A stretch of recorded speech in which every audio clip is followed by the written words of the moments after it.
Proverbes chapitre 25.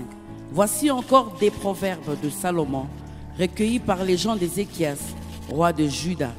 La gloire de Dieu, c'est de cacher les choses. La gloire des rois, c'est de sonder les choses. Les cieux dans leur hauteur, la terre dans sa profondeur, et le cœur des rois sont impénétrables. Ôte de l'argent les scories, et il en sortira un vase pour le fondeur. Ôte le méchant de devant le roi, et son trône s'affermira par la justice. Ne te lève pas devant le roi, et ne prends pas la place des grands, car il vaut mieux qu'on te dise « monte ici », que si l'on t'abaisse devant le prince, que tes yeux voient. Ne te hâte pas d'entrer en contestation, de peur qu'à la fin, tu ne saches que faire lorsque ton prochain t'aura outragé.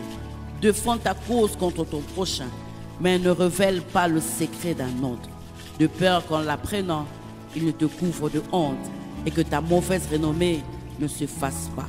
Comme des pommes d'or sur des ciselures d'argent, ainsi est une parole dite à propos. Comme un anneau d'or et une parure d'or fin, ainsi pour une oreille docile et le sage qui réprimande. Comme la fraîcheur de la neige au temps de la moisson, ainsi est un messager fidèle pour celui qui l'envoie. Il restaure l'âme de son maître.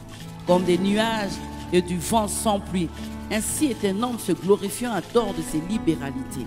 Par la lenteur à la colère on fléchit un prince, et une langue douce peut briser des os. Si tu trouves du miel, n'en mange que ce qu'il te suffit, de peur que tu n'en sois rassasié et que tu ne le vomisses. Mais rarement le pied dans la maison de ton prochain, de peur qu'il ne soit rassasié de toi et qu'il ne te haïsse. Comme une massue, une épée, une flèche aiguë, ainsi est un homme qui porte un faux témoignage contre son prochain. Comme une dent cassée et un pied qui chancelle, ainsi est la confiance en un perfide au jour de la détresse. Ôter son vêtement dans un jour froid, répandre du vinaigre sur du nitre, c'est dire des chansons à un cœur attristé. Si ton ennemi a faim, donne-lui du pain à manger. S'il a soif, donne-lui de l'eau à boire. Car ce sont des charbons ardents que tu amasses sur sa tête, et l'Éternel te récompensera. Le vent du nord enfonce la pluie, et la langue mystérieuse un visage irrité. Mieux vaut habiter à l'angle d'un toit que de partager la demeure d'une femme querelleuse.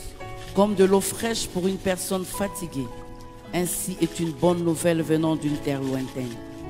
Comme une fontaine troublée et une source corrompue, ainsi est le juste qui chancelle devant le méchant. Il n'est pas bon de manger beaucoup de miel, mais à rechercher la gloire des autres est un honneur. Comme une ville forcée sans muraille, ainsi est l'homme qui n'est pas maître de lui-même.